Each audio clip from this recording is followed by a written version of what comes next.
Сдруженијето на жени мајка традиција од Прилеп, која што брои 40 на членки, е вистински чувар на нашите обичаи, фолклор и се она што ни го оставиле во аманет нашите предци. Барем еднаш неделно се собираат во нивниот клуб или така наречената етнособа, каде се дружат, разменуваат искуства, се шегуваат, но и ги подготвуваат најубавите македонски стари специјалитети. Особено се познати нивните дружби кои што ги нарекуваат прилепски седенки.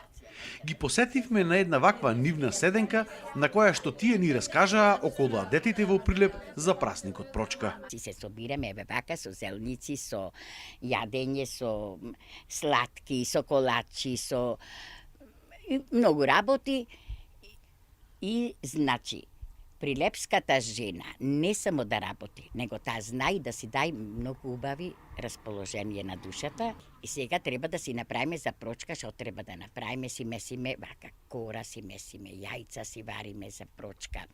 Си правиме благо, баклави, правиме овие кадаифи. Сега, во неделата са бајдето, станува, си ги преправаме дечињата. И со таткото, ако се помали, заедно со таткото, ќе си појда до ке тетката, бабата, стрината, војната, ке пријателки. А по големите, тие си терат цел ден, си се преправени и си ода и во центаро. Во центаро имаме голема забава, кај нас се прави големата манифестација Прочкари. Но обичаите во Прилеп продолжуваат и по празникот Прочка, кога започнува великденскиот пост и доаѓа Тримир, кога оној кој што држи Тримир не јаде и не пие ниту вода цели 3 дена, а потоа на третиот ден во средата се причестува во црква. За тој ден, за ручек, следуваат нови вакви седенки. Тие што си држеле Тримир и невестите што се свршени на Тримирна среда си пра гозба. Таа гозба е голема, да ви кажам. Таа е посна, затоа што од Прочка почнува постите великденски. И, значи, сега на Тримир, што е на Тримир? Невестата си оди кај мајката со свекрвата, со јатрвата, со золвите, со пријателки и си пра ручек. За Прочка најважно е простувањето, што е целата суштина на овој празник. Па се простува, ја можам да кажам за моите внуци, имам 4 башки внуци, да сите аз дете си ги терам да се проста, ги терам да клекна на колена по-старски и да ми баца рака, велам, ако не сум премногу стара, али ќе ми баците рака да ми простите. И да му, ја му велам, те вела простим бабо, ја му велам простен од мене и од Бога, вие? Членките на мајка традиција не се плашат воопшто дека традицијата ни е во опасност, се додека сите ние си ја почитуваме. Мислење дека нема опасност да има, традицијата ќе се продолжи. Еве ги малите деца, бабо, кога ќе се преправаме, кога е Прочка, кога ќе амкаме.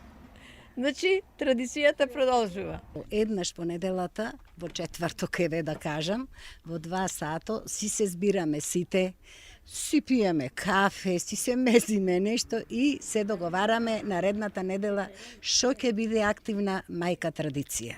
Освен тука во Македонија, членките на мајка традиција велат дека овие обичаи се почитуваат и кај нашите иселеници во странство. Моментално баш сношти, значи слушав дека во Швајцарија исто во недела имаат голем карневал, христијани и католици. Значи со истава традиција што е кај нас. Мојот син живее во Ливерпул. Лани беа дојдени баш за Великден и сега, пошто ние ќе одиме за Великден, порачаа да однесиме боја за јајца, таму да си ја прадат традицијата.